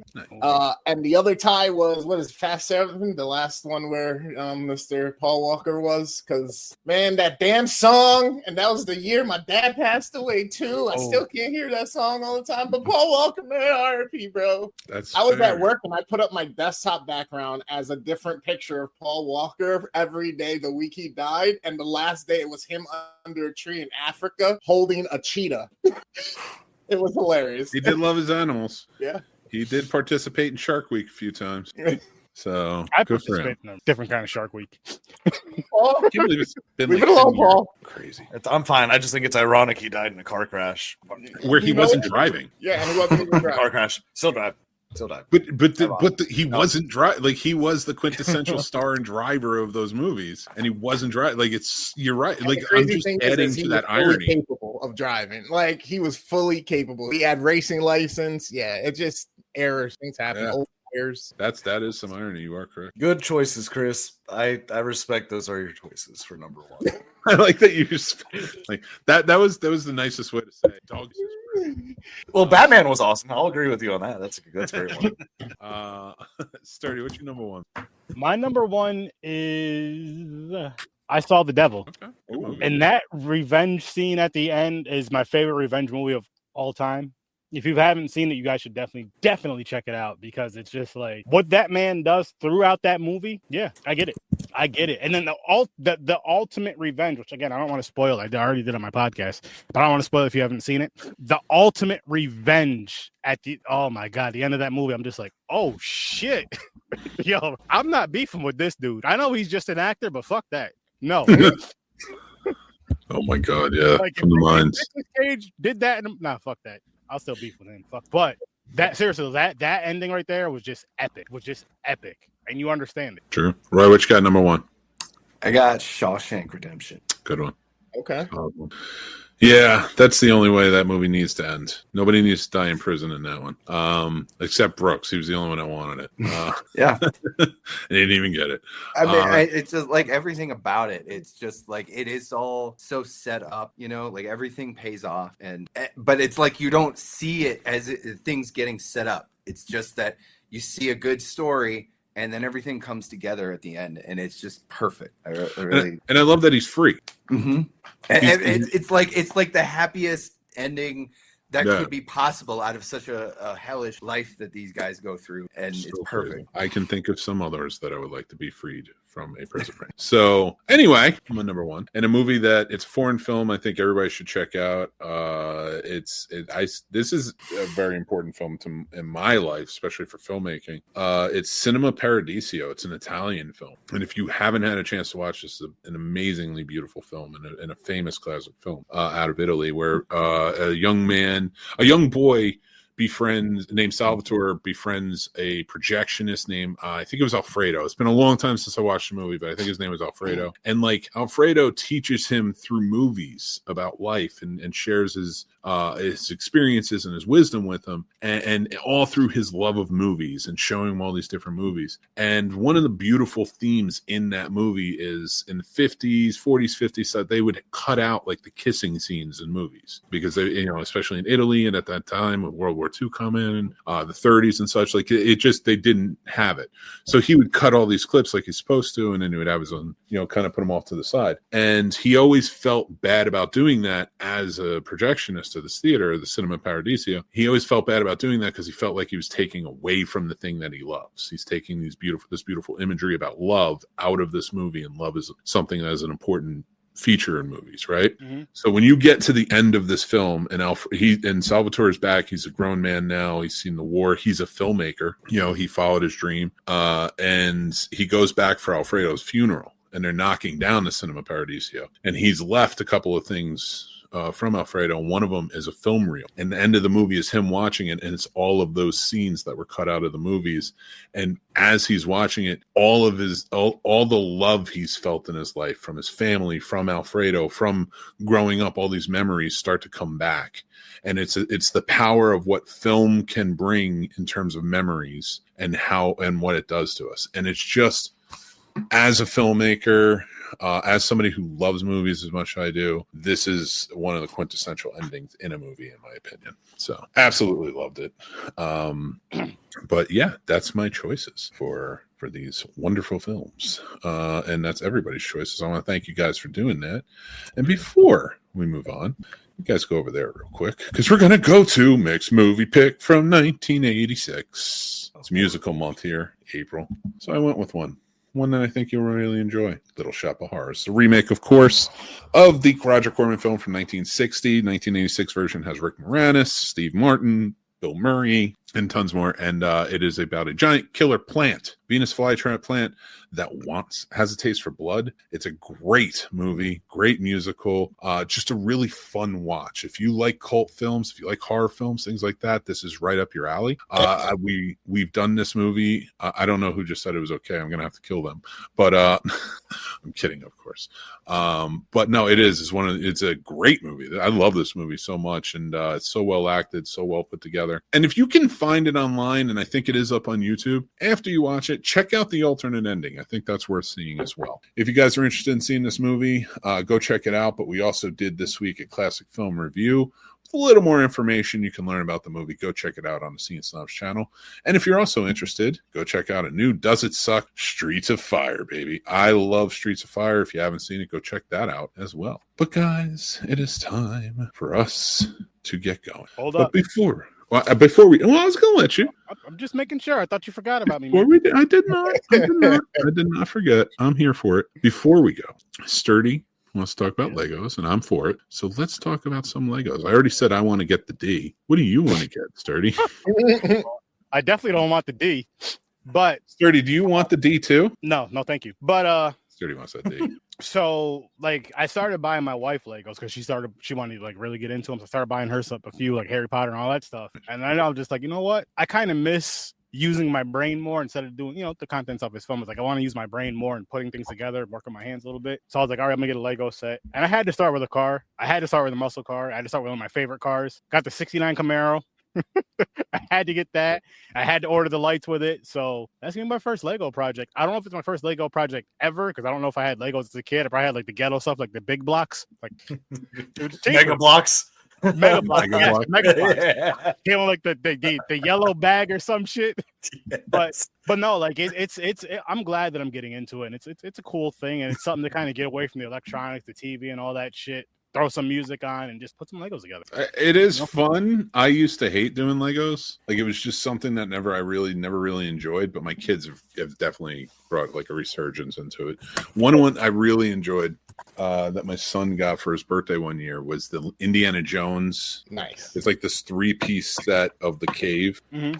And it was wide, and it took forever to put that together. And I remember From Raiders? From Raiders, yeah.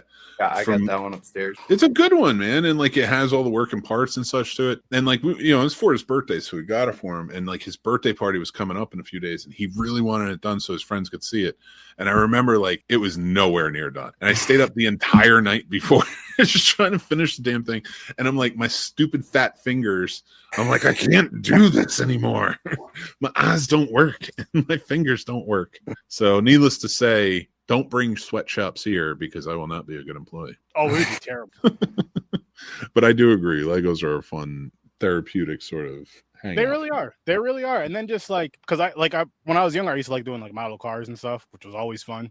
I started with the plastic ones, but I realized like I'm terrible at painting. Like this just looks like garbage. So I'm gonna get the metal ones that are already painted, slap them things together, and they're gonna look nice, look cool. Plus the metal looks cooler anyway, to an extent. But I'm just it's fun. And I remember like back in I think it was middle school. Yeah, it was middle school. I think it was like for technology. We were like using Connects. Remember the Connects things from back in the day? No, I went to Catholic school, so our idea of technology class was like building palm crosses. Building crucifixes and popsicle sticks. Getting hit by nuns was our Lego set. Yeah, with the ruler that you had to make yourself. I was gonna say he had to whittle his own ruler to get beat with it. My favorite part about that new EO that was signed, where it was like bringing back discipline to schools, was like try it. I'm telling you right now. Listen, the parents aren't the same as they used to be. No. Fuck that. The kids are not this. These kids are different. Like teachers. I'm telling you right now. If they say it's okay, don't do it because those kids are gonna fuck you up. Yep. You're gonna get jumped. Like I'm not even trying to be funny. You're gonna get jumped. People aren't gonna be playing. I'm gonna tell you right now. If I was in school and I seen a teacher putting his hands on one of my friends, I'm jumping in. We're fighting, and you're gonna get jumped. Like that's how kids are gonna be now. And honestly, that's how a lot of parents are. Well, you did what? All right. I think most teachers wouldn't put up with that. They wouldn't. No, and I was telling my wife that too because she got a little nervous when she heard that, and she's like, "What if they hit one of our kids?" I was like, first of all, no, I don't care what EO is signed. My kids have had. I wouldn't ever think for a second that they would even entertain the notion that they would do that. I don't. Not everywhere. Don't get me wrong. There's a lot of educators that are people.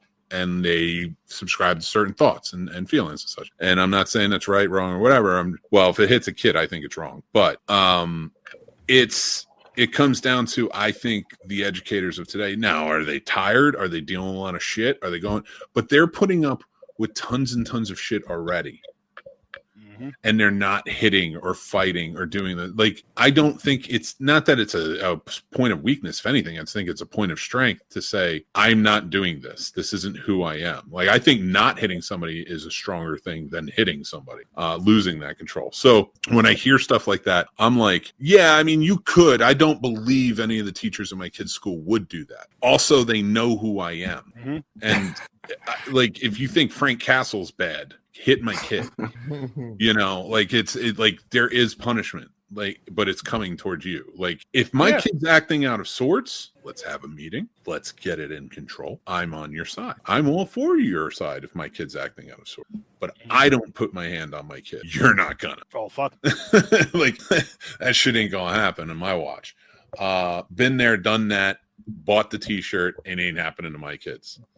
Okay, you want a trauma dump? Bring it this way. That's that's all the trauma you'll need. I mean, it's like I said, it would be a very, very dangerous precedent. And I mean, we already don't have gun control, and we already have gun issues in school. And I'm not trying to make it be funny about it, but I can see it. If a teacher put their hands on a student, a kid bringing a gun to school the next day or the day after. I mean, they do it. I mean, there's times where they do it from other children messing with. I'm not saying that the teacher would be bullying them, but just in the sense of maybe even the fact of that embarrassment. Okay. Yeah, the conversation was already had about a year or two ago about teachers carrying in the classroom. Yeah. Oh my God. Valdi. No, it's a listen. It's dream, but like that's the one thing. Like when I see stuff like that signed, it's just kind of like you think that there's no decency in humanity, and I don't believe that. I don't believe teachers are going out and gonna do that. I don't believe you're gonna be an authoritarian in the United States of America. You can try, but go ahead. It's the United States of America. We've grown up with freedom and the idea of freedom in the most beautiful fashion our whole lives. Generations upon generations have grown up with this idea of like America's free. Right now, I'm not saying that's always been the case for everybody living in it, but like, Nope. And I'm not trying to minimize that in any way for anybody else, but like, try taking it away now.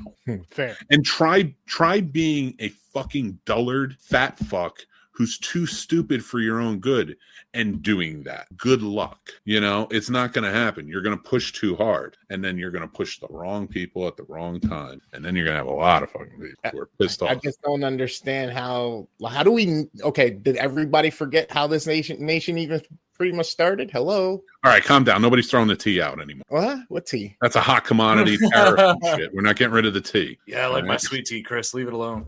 I'm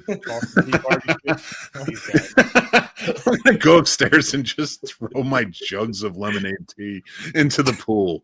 I don't even own a pool. I'm just gonna throw them in somebody else's pool. I'm so lost. Why are we talking about tea? Boston Tea Party. Oh, I was talking about the whole fact of oppression and taxes and doing things that nobody wanted actually done, and then them uprising to actually take over and push you out, and then call it a nation of our own. Well, you don't think history can repeat itself? I'm not saying that that's not correct. I'm just saying we said the same thing. We're just gonna have to keep watching The Simpsons for all their predictions. Yes, that's true. We'll see once they really predict something. Once they predict the funeral, I know I can do a dance. I'll do the jig that day. Okay, that's the day I'll do the jig, and I will river dance my heart out. Hell yeah. And I'm not saying whose funeral. At the very least, do it in a lab so we can see it. If you don't put it out there for the world, I might. I'll be the new opening cut. The new opening cut. Poor Dan. The poor Dan just eating it on that table. It's just me river dancing, and it's just like, God damn, this was the best day. No, what you got to do is you have you river dancing on one side, then Dan just repeatedly going through the table. That's his celebration. I love it. But that is another episode. Oh, damn. Another hour and 46-minute episode. Although I had fun. Get to hang out with my friends on a Friday night. Get to talk about some shit. Get into it. Chris knows about the Boston Tea Party now. I appreciate each and every one of you guys coming out. Hopefully next week we can watch The Fall Guy and do what we were talking about, because I don't have any topics lined up. So thanks, Roy. You gave me an idea, and I appreciate you for it, bud. And thank you. Oh, no, that was Paul's idea. So I'm not even going to give Roy the credit. You get no. I'm still going to take credit. Anyway, I appreciate it. I respect that, Roy. Absolutely. I didn't even try to stop it either. I was just like, all right, well. No, that was Paul's idea. Yeah, so we'll do that, and we'll talk about it, and then we'll have a good time. But until then, Paul, you got anything you want to say before we go? You guys go have fun in theater, make some memories. It's warming up. Pull the grill out, have some fun, do something good, keep watching movies, and all that good stuff. And drink your tea. Yeah, don't waste sweet tea. You can dump unsweet tea if you're going to dump any unsweets. I think sweet tea is dog shit. Ugh. I think it's just brown sugary water. That's what I like. I want to hurt my teeth. I want to take a sip and be like, ow, but it's good. I like my northern iced tea where there's so much sugar. I'm sorry, Mick. I can't do this again. You're out. It's gonna work out. First of all, you're from Minnesota. You didn't fall in love with it until college. I don't even want to hear it. And besides all that, so like every day I have this talk on someone. I'm just like, no, it's terrible. It's so good. Tea that you cook on the goddamn thing. The tea I get is called that instant stuff. It's basically it's with stevia. Not even real sugar, just stevia type shit? No. Spend the money on stevia. Are you kidding me? That's what it tastes like. I go and I get the generic iced tea mix from the store, and I make it in a pitcher filled with water. And you know why I do that? Because That's the way it was meant to be. It was meant to be so sweet, your teeth rot out of your head. It's meant to be bad for you in all the ways that RFK Jr. hates. It's the perfect tea. I don't want any of that crappy sweet tea logic that you guys are throwing my way. Time I out. want the terrible stuff that's basically Kool-Aid but says iced tea on it. Nah, you wipe back to front. It's all good, man. How are you going to say the First of all, original I do thing like that's that. made with natural ingredients is not the way it was intended to be, but a processed packaged sugar mix? Listen, I'm arguing about back to front now. We're on to a different thing here. you don't get to bring it back to tea now. I have something I want to say. And back to front, I don't have a vagina, so eat a dick.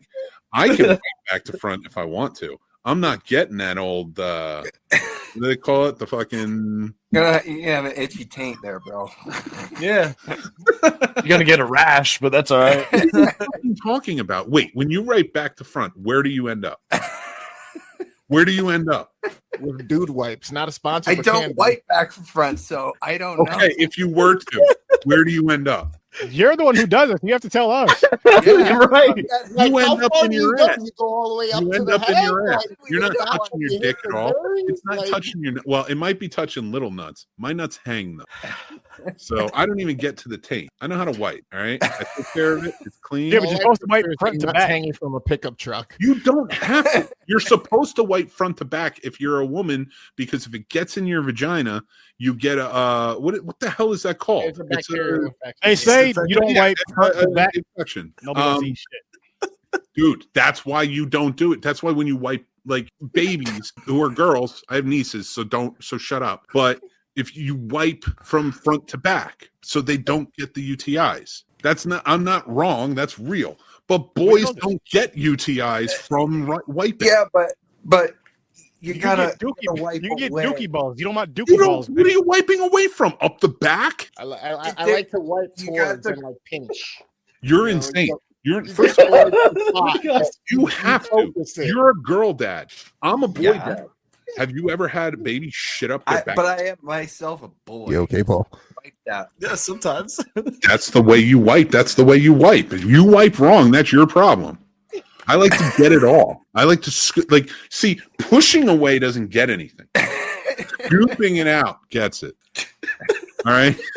It's a good thing I'm a dude, so I can get that residue right in my crotch. I just say You gotta fuck it, get take it a all shower. Whatever, If I was man. a girl, That's a I good wouldn't. idea too. I can't argue with the shower. I do like a good shower, but I gotta wipe before it. I'm not gonna. Oh Wipe. yeah, you Nah, can't just. every house has a bidet. 25. Any adult should be using wipes. I don't care if you're male or female. Okay, dude wipes, not a Wet sponsor. wipe. Can be. I love your shea butter ones, and I like your Cool Mint ones. You heard? The Cool Mint ones are pretty Right, money. Yeah, it feels nice. And it Oh, smells and you know what? It's even nicer when you wipe from back to front. Go try it. At least try it before you argue with it. Why I'm would I surprised do you that? don't just stick your finger through the middle and then just. Tell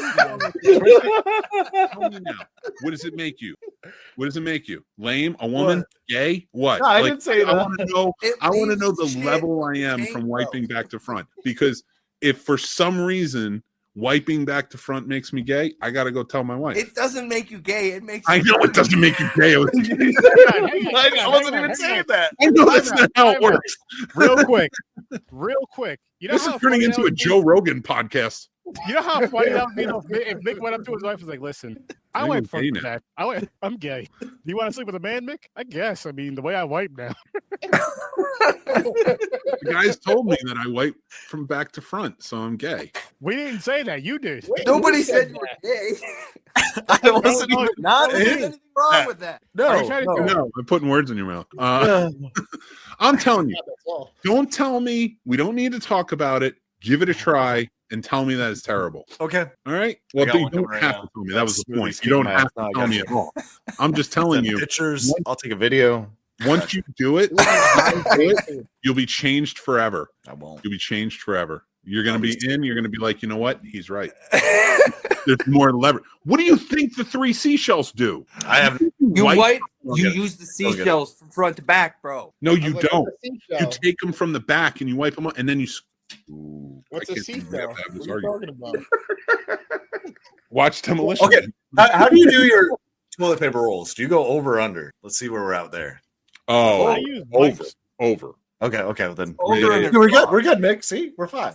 That's it. It's over. Now, when I say back to front, I don't mean all the way out though. Okay. I mean, you come up to the front, you get a good amount, you get your thumb in there on the other side of the toilet paper, and you like get it out. Like scrape back the other way and you get it all. All right. So you don't even make it to the gooch. You just stop shy of it by like an inch, and then you You do reverse course. I got Just like pull an Uno card. You're like, haha. Oh no, this way. You're like, nope. Yeah. You know what it is? It's like that carnival ride where everybody sits in it and it kind of just goes like this. That's how you got to get it. You got to canoe it a little bit. Oh, like the boat. Lord. Like the boat Yeah. that goes like Yes. Or you can just go front to back and just go one way, and then you're good to You go. could. Essentially, you could, but you're going thumb first. You don't want to go thumb first. You want to get your fingers in. I can't even picture. There's what toilet you're paper there describing. blocking the whole time. Make any sense. You gotta use both hands. All I right. don't want to see a demonstration though. Don't You're see getting a it. demonstration. One in each hand from All right. both This is the directions. challenge, right? Fine. Let's pretend this is my asshole. No, I I got a hockey game. All right. Listen to the luck, Roy. explanation, and then I'm going to kick you out. All right. Let's First of all, Go Knights. this is the bottom of it. You come up. That's a and then big get it. asshole. Get in and get it out. Mick was locked No up. What the dingleberry. hell is that thing? It's the chalice from Last Crusade. Oh, dude, it looked like there was something squishy in there. I was like, what the fuck is that? Poured a bunch of shit out. It was. I know what you're saying. I saw the same thing, but I think it was a reflection of the stick side of the. It was the Dingleberries. It's all It was good. the dingleberries. You have to get them out. That was the point. If you don't use both sides, you're out. Now I'm going to let Roy go so he can go to his game. We'll see you next week, Roy. We love you. Have a good one, Roy. Yeah. Thanks, Roy.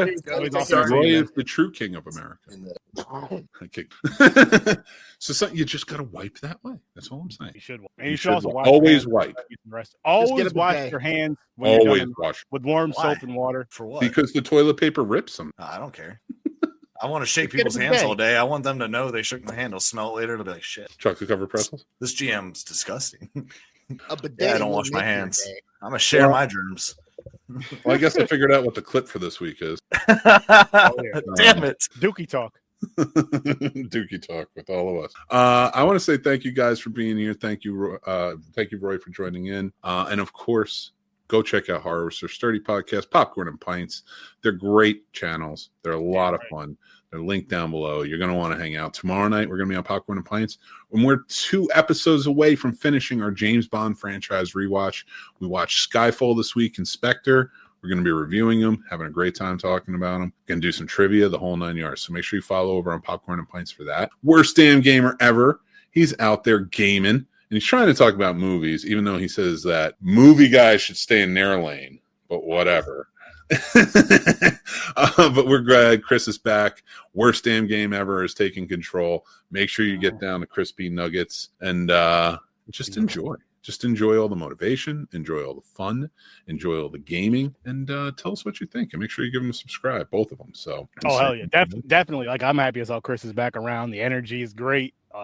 Go check him out. Go check him out. And I'll say this: if you're gonna watch him, turn your volume down because he's loud. He's Puerto Rican. He can't help He himself. is But I love it. super loud. But you want that for the energy, especially for the You gaming don't stuff. want that for the energy. You do. You need it. We get the buzz balls again. That's the best part. Yes, So sir. I want to say thank you guys. Thank you again, Paul, for joining in, hanging out, having a good time. My co-pilot on this magic carpet ride, and all of you for watching, listening, being a part of it. We have a great time doing this. It's the Scene Snobs. Remember to be classy. Take care of yourselves because that is very important, especially in times that are very tough. Mm-hmm. And go out there and just be kind. Very I can kind. give any more messages to anyone. We can all keep hating each other, or we can learn to be kind. And I think I'd rather learn to sell. And don't smoke crack. Be kind and don't smoke crack. No crack. Just say no. Until next time, take care of yourselves.